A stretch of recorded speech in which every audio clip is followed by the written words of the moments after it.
Un saludo a todos y los mejores deseos. Nuevamente, invitándolos primero que todo a leer el Evangelio de Marcos. De aquí en adelante empezaremos a leer este Evangelio, aunque ya hayamos leído algunas partes, pero ahora vamos a tomárnoslo en serio. Este domingo es domingo de la palabra y la invitación es a que tomemos el Evangelio de Marcos, lo leamos completo, lo tengamos bien presente y lo vayamos mirando parte por parte. Hoy vamos a mirar casi que palabra por palabra varios elementos que son muy importantes, muy especiales, y este Evangelio de Marcos, que es un camino precioso para encontrarnos con Dios. Ya hemos leído en la liturgia los dos primeros pasajes.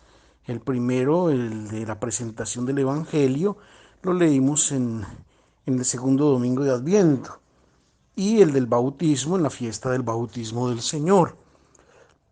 Bautismo. Leeremos después las tentaciones ya cuando estemos en Cuaresma.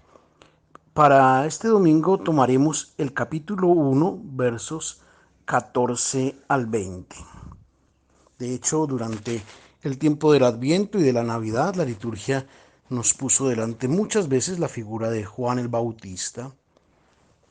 Hay un historiador llamado Flavio Josefo, quien fue prácticamente un contemporáneo del Bautista.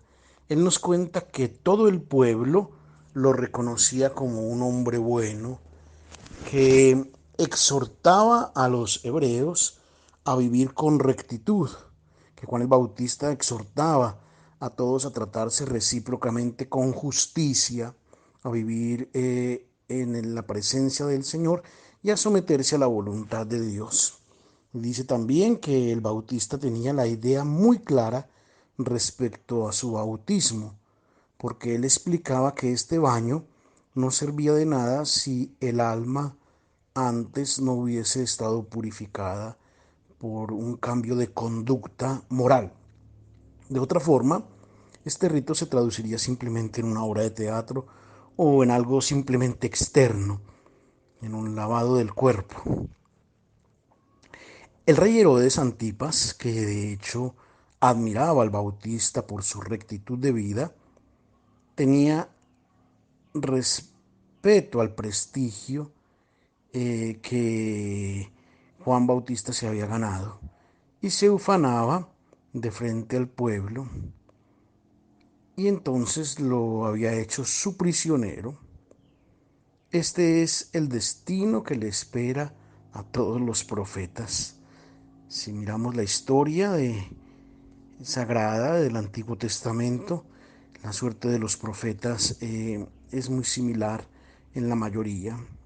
Quien se da cuenta que la realidad en la que vive es inaceptable y decide empeñarse en cambiarla, quien se hace profeta, si quiere que surja un mundo nuevo, debe tener en cuenta que los que ostentan el poder y que están interesados en perpetuar un mundo viejo, estos se la harán pagar, tomarán sus represalias si se habla con la verdad y se enfrenta con la justicia de Dios a estos poderes del mundo. Si el profeta denuncia la injusticia, la corrupción, la violencia, debe tener en cuenta que no será dejado tranquilo. Y de hecho Herodes Antipas, el corrupto, el disoluto, ese zorro como lo llama Jesús, que no significa astuto, una persona astuta, sino que significa un fantoche sin personalidad, arrodillado al emperador. Este Herodes Antipas ha hecho callar al Bautista, encerrándolo en la prisión de Maqueronte, y pensaba así haber interrumpido por siempre la misión de este profeta incómodo. Pero en cambio, ¿qué es lo que sucede? De inmediato entra en escena otro personaje mucho más fuerte que el Bautista. La lectura del Evangelio de este domingo va a ser muy quebrada. Vamos a leer solamente por ahora la primera parte del verso 14. Capítulo 1, verso 14a. La lectura del pasaje es totalmente del 14 al 20. Nosotros vamos a leer, después de haber leído del 14 al 20, solamente el 14, la primera parte de este verso 14. El mundo en el cual se encontraban los cómodos, Herodes Antipas, Herodías, los sumos sacerdotes del templo, los ricos y todos aquellos que ostentaban cualquier forma de poder, estaba regulado por una ley, la ley deshumana de la competencia. Es una ley que todavía rige en nuestro mundo, en muchos corazones. Esta es la que impera este reinado del mundo, la competencia, donde se debe competir para vivir. El otro entonces aquí no es un hermano, es un rival al que se enfrenta y no al que se le sirve. Y de hecho el Imperio Romano, como venía siendo valorado, hacía que el valor de una persona dependiera del número de esclavos que tuviera. Y no era un mundo humano, era un mundo de bestias. El Bautista había indicado aquello que hubiera cambiado las cosas, aquel que hubiera transformado los criterios de grandeza. Él indicó al Cordero de Dios. Lo leímos el domingo pasado y lo he leído también anteriormente. Y pagó con la prisión su anuncio. Aquello que le sucedió al Bautista de pronto debió haber hecho reflexionar a Jesús. Tal vez no era el mejor momento para iniciar su vida pública y enfrentarse a los poderes religiosos y políticos. La lógica humana debió sugerirle que el momento era delicado, que tal vez era mejor dejar un poco que se tranquilizara el ambiente y así después poder realizar su misión. Sin embargo, no lo ve así Jesús. Jesús no toma una opción de acomodarse o de esperar a que se calmen las cosas. Enfrenta, este es el momento de llevar a cabo su anuncio, su tarea, su misión.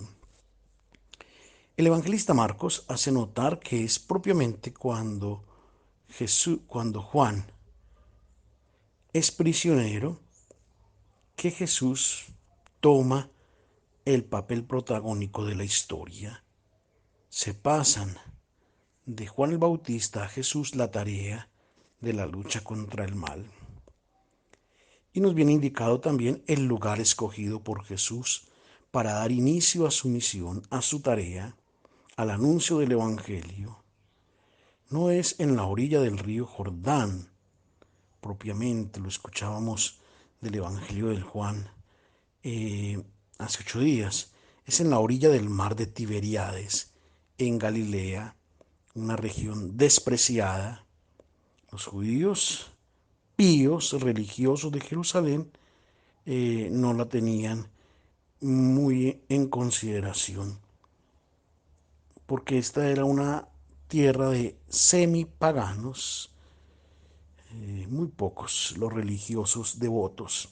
En el Antiguo Testamento la Galilea era prácticamente ignorada, viene citada solamente 5 veces y siempre de manera marginal o peyorativa, sin importancia, una tierra que no vale la pena ser tenida en cuenta. Es allí donde Jesús comienza su tarea, donde Jesús comienza su misión en tierra de paganos. ¿Cómo es que Jesús comienza a anunciar el Evangelio? Aquí entonces los invito a que leamos la segunda parte del verso 14 y la primera parte del verso 15. Aquí están las primeras palabras pronunciadas por Jesús en el Evangelio de Marcos. Si son las primeras palabras, ¿qué quiere decir? Que son muy importantes y debemos comprenderlas muy bien. El tiempo se ha cumplido. En griego hay dos términos para decir tiempo. El primero es cronos. Este es el tiempo de nuestro reloj, el tiempo del cronómetro, la cronología. Es el tiempo de nuestro calendario, es el tiempo que pasa. Aquí, en cambio, es empleado el término kairos, que significa el momento oportuno, la ocasión que no se puede dejar perder, que se debe aprovechar, porque es una oportunidad que no se nos presentará más. Y entonces Jesús dice, el kairos, el momento decisivo de la historia de la humanidad, ha llegado y es este. Este es el momento en que se derrumban todos los reinos de este mundo y se instaura el reino de Dios. El tiempo en que son cumplidas todas las promesas hechas por los profetas. ¿Cómo era imaginado este reinado de Dios, este reino de Dios? De varias formas. Por ejemplo, el grupo o la secta de los saduceos, que eran los aristócratas, los ricos, los sumos sacerdotes del templo, ellos esperaban que el reino de Dios fuera dejar así las cosas como estaban. Ellos vivían muy bien, muy acomodados, muy tranquilos, sin esforzarse demasiado y ostentando pues su riqueza y su poder. Y si alguno quisiera cambiar algo, pues ellos lo habrían rechazado. Es lo que sucedió con Jesús propiamente. Estos son los saduceos. Por otra parte, los fariseos esperaban por su parte que el reino de Dios fuera como un lugar donde todos observaran rigurosamente la Torá. Esperaban que a uno que pusiera todo en regla y que obligara a observar al pie de la letra los preceptos del Señor. Tanto saduceos como fariseos serían los primeros en ser fastidiados por la predicación de Jesús y planearán de inmediato quitarlo de en medio. Serán ellos, de hecho, los verdaderos responsables de la muerte de Jesús. Estaban también a la espera del reino de Dios los nacionalistas. Ellos esperaban la liberación del dominio romano por parte del Mesías. En el tiempo de Jesús todavía no se habían organizado bien los celotes y la situación era considerablemente tranquila, pero ellos querían, los nacionalistas, que viniera alguien que les quitara la opresión de los romanos. También existía el grupo de los esenios, que se habían alejado de Jerusalén y se habían establecido en Qumran, porque sostenían como ilegítima la práctica religiosa del templo. Ellos se esperaban de la purificación de la religión. Y después estaba también el pueblo. Todo el pueblo estaba en la espera del Mesías, del reino de Dios, de un reino diferente. Este pueblo de la tierra, los pobres, esperaban de verdad un cambio radical de la situación, porque ellos eran los que sufrían continuamente las injusticias. Bien, entonces tenemos varios grupos que esperaban cada uno a su manera la llegada de este reino de Dios. Si tenemos presentes todas estas esperanzas respecto del reino de Dios, estamos también en capacidad de comprender el choque, un choque explosivo que causan las primeras palabras pronunciadas por Jesús. Por eso son tan importantes, por eso nos detenemos en ellas. Cuando Él ha dicho, el tiempo, el kairos de la espera se ha terminado, el reino de Dios ha llegado. ¿Qué era lo que entendía Jesús por reinado de Dios? No algún cambio o alguna mejora del mundo viejo, no como algunas conversiones, no, un revertimiento radical de todos los criterios, de todos los puntos de referencia. Y nosotros sabemos qué es lo que sucede cuando hay un cambio de régimen totalmente. Los opositores que estaban en la cárcel salen a tomar el poder y meten a la cárcel a los que antes gobernaban. Quienes antes tenían la razón, ahora son avergonzados. Quienes eran nobles, ahora son despreciados. Se vuelven insignificantes.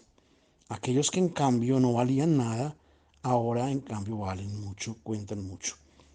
Pero no es un cambio de régimen tampoco lo que Jesús pretende. Lo que Jesús pretende es dar la vuelta completamente, cambiar totalmente todo. Ese mundo de la competencia, transformarlo en un mundo donde la lógica sea la del amor. Grande en el mundo antiguo era el dominador. Ahora, en el reino de Dios, es aquel que sirve. Y en el mundo antiguo, grande era el rico.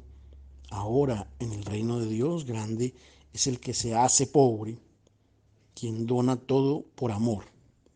En el reino antiguo, llenos de honores, eran los poderosos. En el reino de Dios, honrados son los humildes, los mansos. En el reino antiguo, los despreciados eran los, eh, los astutos, los hipócritas, los oportunistas. Estos eran más apreciados. En el reino nuevo, entonces, en el reino de Dios, apreciados son los honestos, aquellos que son leales, aquellos que son mansos. Es el anuncio de que el mundo nuevo, de que el mundo está cambiando, y si los hombres continúan aferrados al mundo de antes, se equivocan en la vida, fracasan. Ahora Jesús presenta este reino y nos dice que hay dos condiciones para poder adherirse a él. Aquí leemos la segunda parte del verso 15, que son las dos condiciones. Conviértanse y crean en el Evangelio. La primera actitud para entrar en el reino de Dios es la conversión. Conversión, convertirse para nosotros significa obrar un cambio de conducta moral. El disoluto se convierte entonces cuando cambia de vida. Y esto está bien, pero el verbo griego que está empleado aquí es mucho más profundo y abarca mucho más. Es metanoien, que indica un cambio que debe acontecer sobre todo en la cabeza. Esta conversión, sí, está bien, hablaremos luego de la conversión moral, pero es primero en la cabeza. Y quiere decir cambiar radicalmente de pensar, la forma de valorar las cosas, el modo de juzgar. Y el primer cambio que debe haber en la cabeza, en la mente, es respecto a la forma de concebir a Dios. Esta conversión es muy difícil. Nosotros hemos interiorizado la imagen de Dios que ha sido predicada por todas las religiones de todos los pueblos. Se trata del Dios que es dueño del mundo y que ahora puede entonces exigir de los hombres que vivan sometidos, que castiga a aquellos que transgreden sus órdenes, que reprende, que llama la atención y que premia a aquellos que le obedecen, concede sus favores a los buenos, les realiza milagros, los cura, los sana y eh, no hace sus favores, no cura, no sana a los que se portan mal, a los que desobedecen sus órdenes.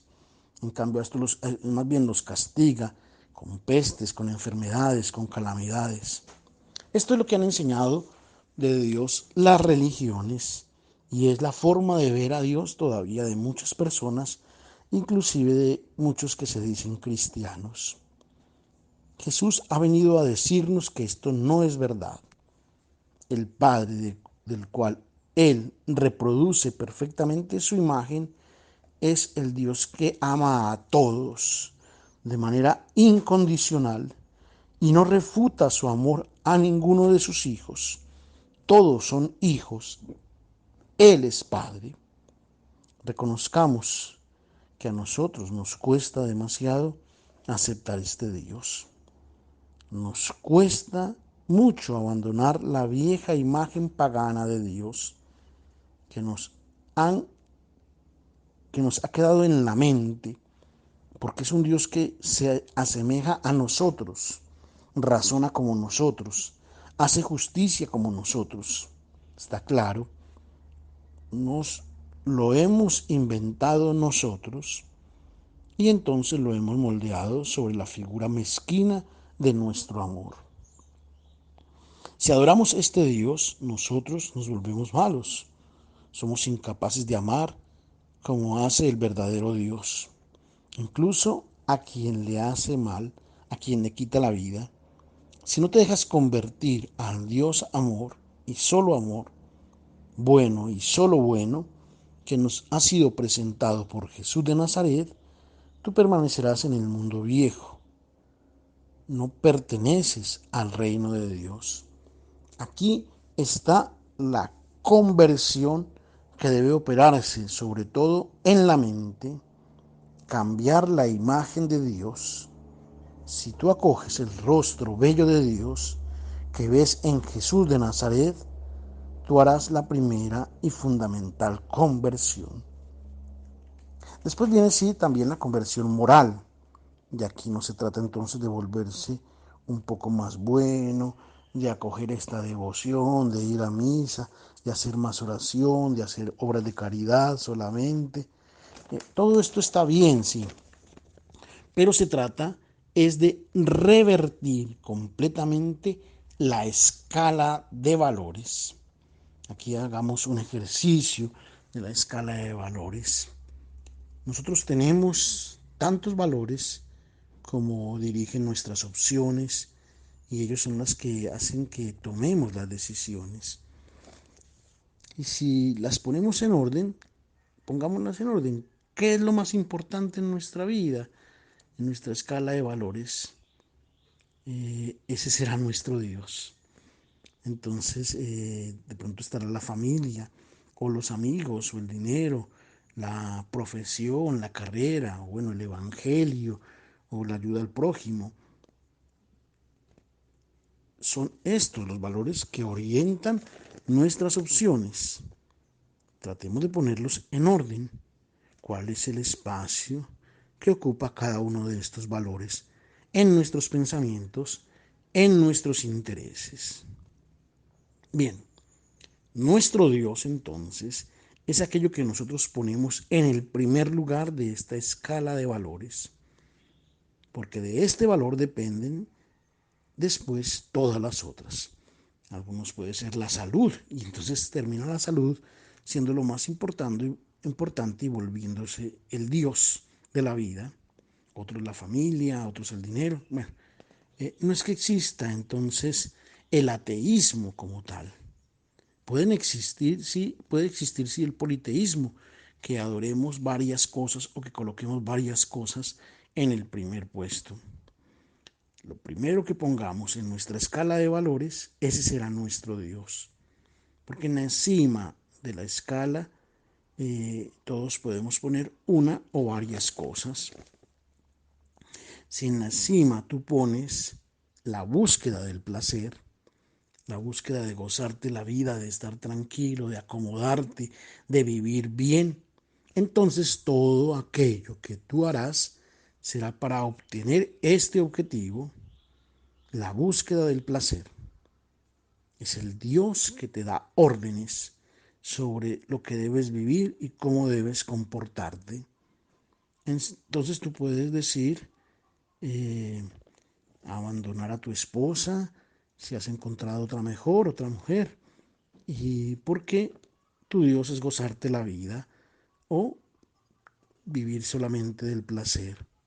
O también, por ejemplo, si en la cima de tu escala de valores tú pones la cuenta bancaria, el dinero, será entonces el dinero quien tenga tu primer pensamiento en la mañana y tu último pensamiento cada día.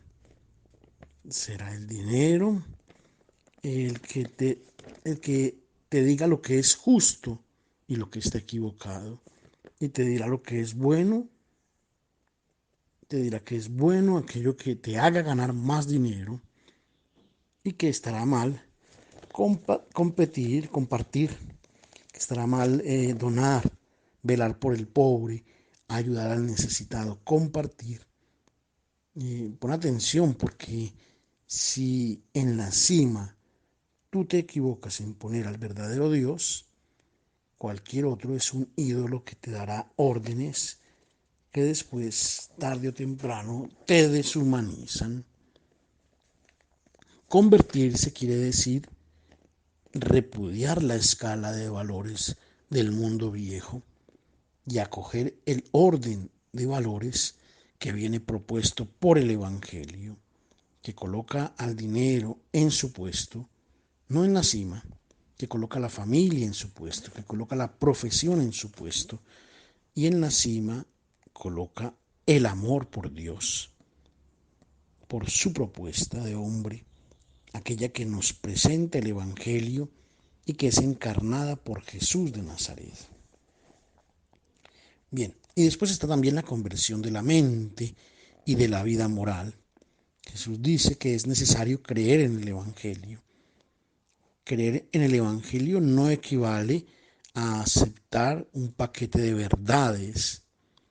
No significa, no equivale a decir que yo creo en Dios y profesar simplemente el credo y ya, como una serie de verdades que se nos han propuesto. No, significa seguir a Cristo. Y nosotros distinguimos la expresión creer a de la expresión creer en. Jesús nos dice que es necesario creer en el Evangelio.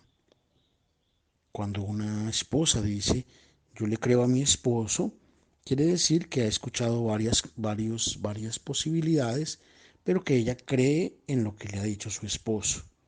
Pero cuando dice, yo creo en mi esposo, no a mi esposo, sino en mi esposo, quiere decir, yo me he jugado la vida por la propuesta que él me ha hecho, sobre el proyecto de vida que hemos hecho para estar juntos y yo he creído en mi esposo.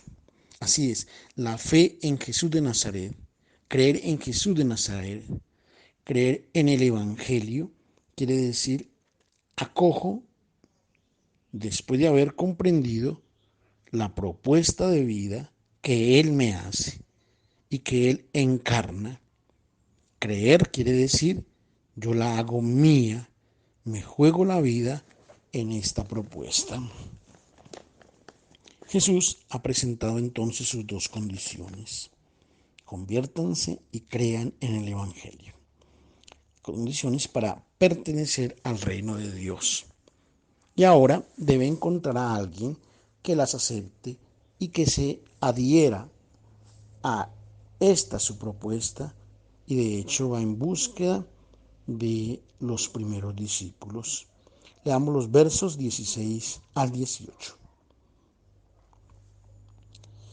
Para acoger el mensaje que el evangelista Marcos nos quiere comunicar, vale la pena tener en cuenta dos observaciones. La primera, este relato de la llamada de los dos primeros discípulos no es un relato para tenerlo con referencia a la vocación sacerdotal o a la vocación religiosa exclusivamente. Es de hecho la invitación que Jesús dirige a todas las personas, a todo el mundo, a acoger el reino de Dios. No se trata de una llamada encaminada únicamente al ministerio o a la vida religiosa. Es a todas las personas, a todos los bautizados. La llamada de Simón y de Andrés es la misma que cada uno de nosotros debe sentir como dirigida a sí mismo. Segunda observación, y es que este relato no pretende referirnos un hecho acaecido, no es una crónica de un hecho real. De hecho, de inmediato resulta poco verosímil porque nos preguntamos cómo es posible que dos hermanos hayan inmediatamente dejado todo sin poner ninguna objeción, sin hacer ninguna pregunta. Inclusive, de hecho, el domingo pasado, nosotros escuchábamos y leíamos otra versión, la que nos fue relatada por el evangelista Juan, que nos ha relatado el encuentro de Jesús en el Jordán con dos discípulos del Bautista, que después lo han seguido a él, y uno de estos dos es propiamente Andrés. Entonces, es muy probable que propiamente en el diálogo con Jesús, Andrés escuchó que él quería iniciar su vida pública. Se conocieron, duraron mucho tiempo estando y después busca cambiar de residencia a Jesús, y entonces posiblemente también Andrés le hubiese propuesto acogerlo en su casa en Cafarnaún. Pero pues esto no es una crónica, esto que Marcos nos está relatando no es una crónica. La escena de la llamada a la orilla del lago, relatada por Marcos, es una página de catequesis dirigida a todos nosotros hoy, a todos aquellos que en la vida tenemos la fortuna, la maravilla, la grandeza de encontrar a Cristo, de escuchar su evangelio. Miremos entonces cuál es el mensaje. Jesús nos dice a nosotros: vengan detrás de mí y los haré pescadores de hombres. Notemos que no nos promete nada, nos confía solamente una tarea por realizar: volvernos pescadores de hombres. Esta es la imagen que en el mundo semita tiene un significado inmediato. En todas las culturas del antiguo Medio Oriente, el mar era el símbolo de la negatividad, de lo diabólico, de lo no humano, de la no vida. Y entonces Jesús dice: quien quiere ser mi discípulo, tenga claro en su mente que no le voy a dar nada, y que acepta empeñarse en la tarea de sacar fuera a los hombres de las aguas del mar, esto es, de las aguas de muerte en las que están inmersos, que son el mundo diabólico, deshumano, de la competencia, de las injusticias, de las guerras, sacarlos fuera e introducirlos en el reino de Dios. Y nos viene dicho también cuál es la respuesta que Él se espera.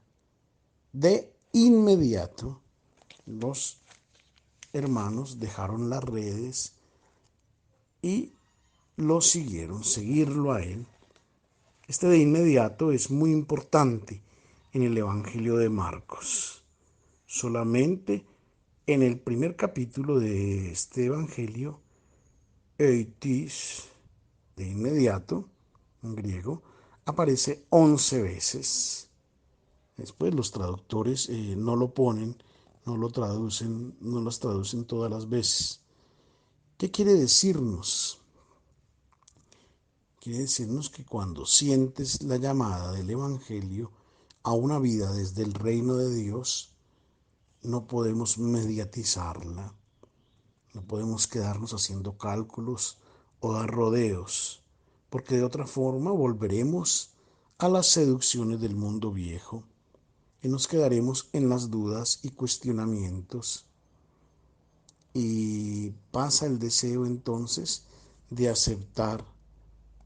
Se trata de decidir de inmediato, cuando has comprendido que la propuesta de Jesús es bella, que llena de sentido tu vida, acéptala inmediatamente. Es el kairos de Dios, es la oportunidad.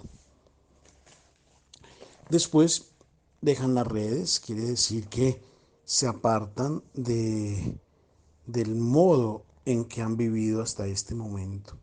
Está claro que si tú permaneces atado a tus redes, no irás lejos, te bloqueas. Debes separarte de todo aquello que te ata a tu vida antigua. Las redes son todo aquello que te mantiene en el mundo viejo. Si quieres ser un hombre nuevo, deja todo lo que te condiciona, lo que te impide adherirte al Evangelio. Podríamos identificar algunas redes, la pereza, por ejemplo, las comodidades, las viejas actitudes, la envidia o los celos o los compromisos ya preconcebidos, los rencores.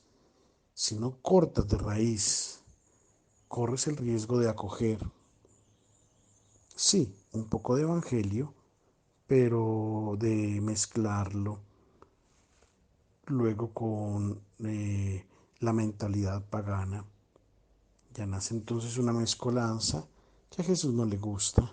Si quieres vivir como pagano, elige la vida pagana. Si quieres ser discípulo de Cristo, corta de raíz aquello que es pagano, aquella que es la vida vieja. Notemos que Jesús no mira atrás para ver si los dos hermanos se han adherido a su propuesta. Él va derecho, sigue la meta que se ha propuesto. Ha comenzado su tarea, ha comenzado su misión. Y a todos los que encuentra les dirigirá siempre la misma propuesta, la misma invitación. De hecho, leeremos que encontrará otros dos, siempre a lo largo del lago de Galilea. Leamos entonces los últimos versos 19 y 20. El relato de la llamada de los hijos de Zebedeo parece una repetición de la escena anterior, porque el evangelista Marcos nos la reproduce, nos la repropone. Es para decirnos que la llamada a ser discípulos es la llamada del Señor. Aquí está un punto muy importante que podemos encontrar en el Evangelio de Marcos, ya, pero que también lo podemos encontrar en Mateo, en Lucas o en Juan. El punto es hacernos discípulos. La llamada del Señor es una llamada para ser quienes le sigan, y será siempre así la escena. Se repetirá de la misma manera. Jesús con su evangelio pasará al lado de cada uno y nos invitará a seguirlo. Cambiarán, claro, los lugares, las profesiones, los contextos, pero el contenido es el evangelio.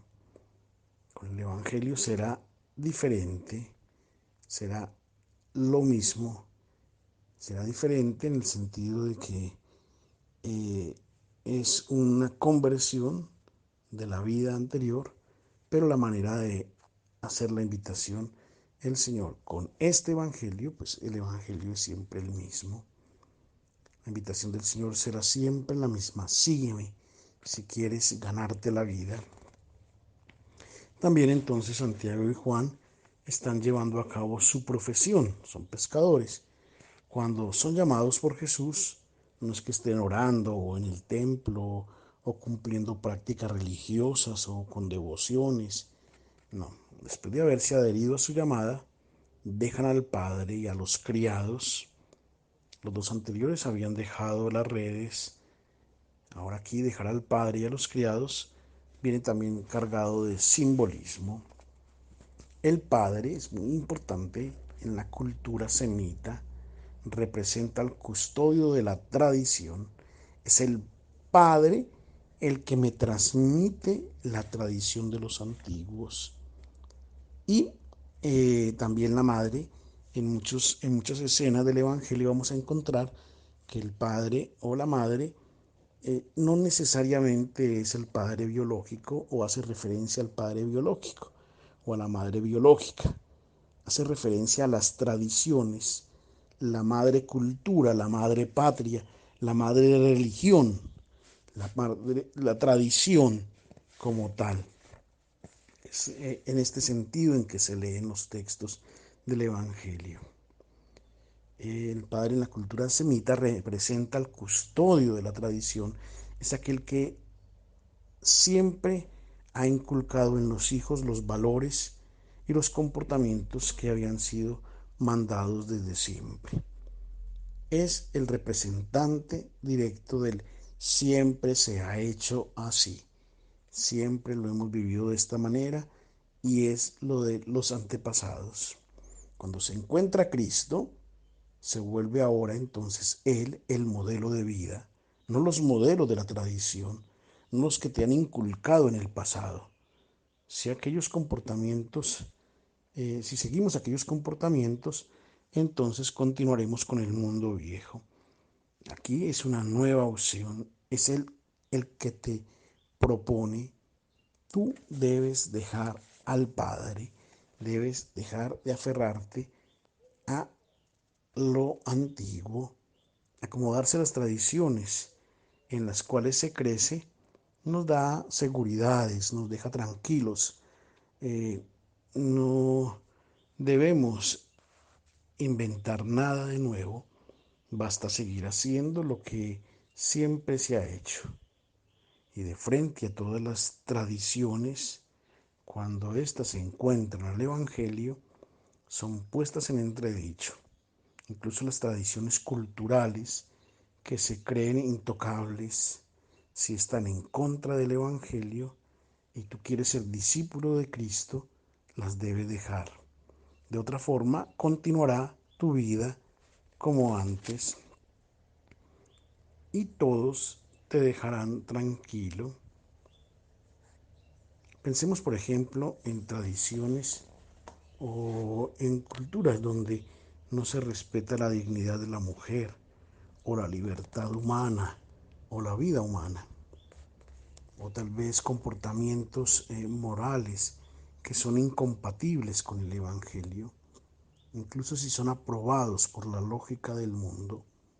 Siempre, si quieres ser cristiano, no puedes mezclar un poco de evangelio con un poco de paganismo. Debes hacer tu opción. Y después Jesús, después que dejan a sus criados, le dice, dejan ellos a sus criados, entonces los criados también significan, pues son aquellos que deben seguir órdenes de un dueño, son aquellos que deben servir. Si sigues a Cristo, ten en cuenta, permanecerás sin criados. ¿Por qué? Porque deberás ser tú el criado, tú debes ser el siervo de tus hermanos. No podrás más pretender que haya quien te sirva. Deja a los criados. Notemos finalmente cómo en este relato queda bien claro cuán fuerte es la palabra de Jesús. Es capaz de extraer a las personas del mundo viejo, sacarlas del mar. Pescar hombres significa volver, darles la vida a las personas y hacerlas entrar en el reino de Dios. El Evangelio es diferente de todas las filosofías, de todas las otras propuestas. Cuando tú lo escuchas, si tienes un corazón puro, te fascinará. Si lo entiendes, si lo comprendes, te darás cuenta que contiene una fuerza que te puede envolver y que te puede llevar también a tomar opciones heroicas.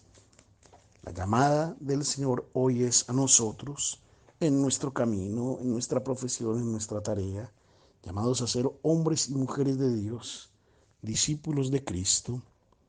Un pasaje precioso para comenzar y para tener en cuenta en este domingo de la palabra que nos llama el Señor con su palabra a continuar su obra, su tarea en el mundo. Hombres y mujeres de Dios en un mundo que necesita de Dios. Una feliz semana para todos.